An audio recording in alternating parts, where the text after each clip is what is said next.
Morning students, now today we are going to start the poem number 2. It means poem number 4 in a literature side. The name of the poem is Wanderthirst. वंडरथ्रिस्ट का मतलब होता है the desire to explore, यानी कि कई लोग ऐसे होते हैं जिन्हें नई नई चीज़ों की खोज करना, नई जगह पर जाना, नए नए एक्सपेरिमेंट करना, या फिर अपनी लाइफ में कभी भी वो एक जगह स्टे नहीं करते। उन्हें बस चारों तरफ घूमने का, पूरा वर्ल्ड घूमने का, नई नई चीज़ें एक्सप्लोर करने का शौक़ होता है। उन्हें हम कहते हैं वंडरथ्रिस्ट, यानी कि ऐसे पर्सन जो कि नए नए जो चीज़ें हैं, नई नई प्लेसेस होती हैं, नई नई जो उपलब्धियां होती हैं, उन्हें एक्सप्लोर करते रहते हैं। सो स्टूडेंट, ये पोएम भी एक ऐसे पर्सन पे है, एक ऐसे इंसान पर है जो कि ट्रैवल करना बहुत पसंद करता है। उसे वर्ल्ड का ट्रैवल करना अच्छा लगता है। ये उसका डिज़ायर, उसकी विश, आप कुछ भी कह सकते हो कि उसका सपना है कि वो दुनिया के हर एक कोने को देखे। वो कहीं भी पर्याप्त एक जगह रुकता नहीं है, कहीं उसका मन नहीं होता कि वो एक जगह लंबे समय तक स्टे करे। क्यों? क्योंकि उसे पूरे वर्ल्ड का टूर करना था।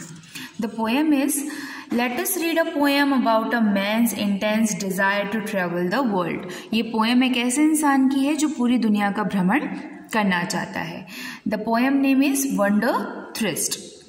Beyond the east the sun rise, beyond the west the sun, beyond the west the sea, and the east and the west the wanderthirst that will not let me be.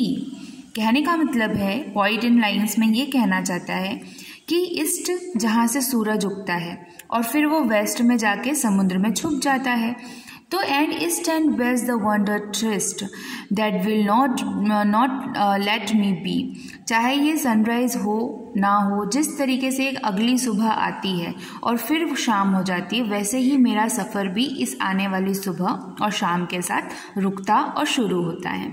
जब सूरज उग जाता है तो उसका सफ़र शुरू हो जाता है, और जब सूरज डूब जाता है तो उसका सफ़र उस समय के लिए वहीं पर थम जाता है। ख़त्म नहीं होता पर थम जाता है। It works in me like madness, dear, to bid me easy goodbye. For all seas call and the star calls, and oh, the call of the sky. इन लाइन्स में पॉइंट ये कहना चाहते हैं कि it works in me like madness dear. सूरज का उगना और अस्त होना उसके लिए एक नई ऊर्जा लेकर आता है। उसके लिए बहुत ही स्पेशल फीलिंग है कि हाँ, आज का सफ़र फिर शुरू और आज का सफ़र फिर थम गया। जब वो टू बीड मी से गुड बाय, और उसे गुड बाय कह के थोड़ी देर के लिए उसका सफ़र वहीं रोक देते हैं। For the sea calls, sea calls का मतलब पॉइंट ये कहना चाहता है कि मुझे समुद्र बुला रहा है, मुझे सितारे बुला रहे हैं, और मुझे आसमान भी बुला रहा है। खुला हुआ आसमान, जो पूरी दुनिया घूमना चाहता है, जिसके मन में एक डिज़ायर है कि उसे नई नई प्लेसेस एक्सप्लोर करना है, उसके लिए कहीं भी रुकना पॉसिबल नहीं होता। उसे ऐसा लगता है कि पूरा आसमान, समुद्र, तारे सब उसके दोस्त हैं और सब उसे गाइड कर रहे हैं एक नई जगह पहुंचने के लिए। I know not where the white road runs, nor what the blue hills are, but a man can have a sun for friend and for his guided star. उसने कहा कि I know not where the white road run. इसका मतलब point ये कहना चाहता है कि मुझे नहीं पता कि ये रास्ते कहाँ लेके जाएंगे। मुझे नहीं पता कि इन सफ़ेद पहाड़ों में, सफ़ेद पहाड़ों का मतलब है बर्फ़ से ढकी पहाड़ों में क्या है, लेकिन but a man can have a son for a friend, लेकिन वो उगते हुए सूरज को अपना दोस्त और चांद सितारों को अपना गाइड मानता है। गाइड यानी कि जब सूरज उग जाता है वो अपना सफ़र शुरू कर देता है, जब सूरज अस्त हो जाता है तो वो कुछ देर के लिए वहाँ पर चांद की रोशनी सितारों के साथ थमकर आराम करता है, और फिर अगली सुबह होते अपना सफ़र फिर से शुरू कर देता है। उसे नहीं पता होता कि सफ़ेद रोड, ये लंबी लंबी सड़कें, ये पहाड़ उसे कहाँ लेकर जाएंगे। बस उसके मन में एक इच्छा है कि उसको पूरा वर्ल्ड देखना है, पूरे वर्ल्ड की खूबसूरती देखनी है, तो वो उस काम में चलता जाता है। And there's no end of voyaging. Voyaging का मतलब होता है going to journey. When once the voice is heard, for the river calls and the road calls, and oh the call of a word.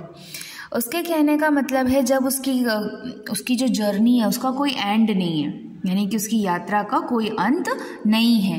When once the voice is heard, जब वो river का यानी कि नदियों की कलकलाहट, road का सूनापन और birds की यानी कि चिड़ियों की चहचहाहट सुनता है तो उसका जो दृढ़ रहता है वो और ज़्यादा स्ट्रॉन्ग हो जाता है, उसको एक विल पावर स्ट्रॉन्ग हो जाती है, उसका कॉन्फिडेंट बढ़ जाता है कि नहीं, अब मुझे अपना सफ़र आगे तय करना है, मैं एक समय ज़्यादा देर तक नहीं रुक सकता हूँ।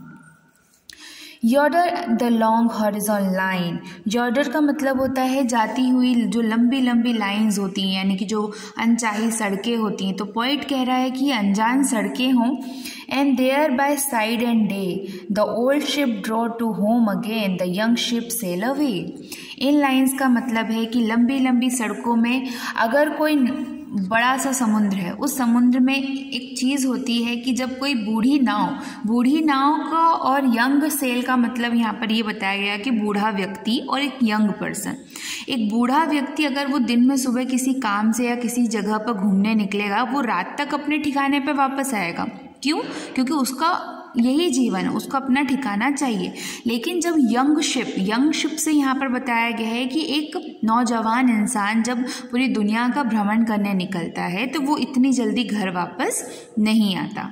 तो इन लाइंस का मतलब है कि जब भी कोई पर्सन किसी चीज़ के डिज़ायर करता है, कहीं उसे घूमना रहता है, तो पोइट उसमें अपनी जी जान, अपनी ख्वाहिशें सब झोंक दी, वो रास्तों को अपना दोस्त, चांद सितारों को अपना दोस्त और एक गाइड मानकर पूरी दुनिया को घूमना चाहता है। तो ऐसे पर्सन जो नई नई चीज़ें एक्सप्लोर करते हैं, नई जगह पर जाना पसंद करते हैं, उन्हें हम वंडरथ्रिस्ट पर्सन कहते हैं। Okay students, I hope this poem is clear to you. Have a good day.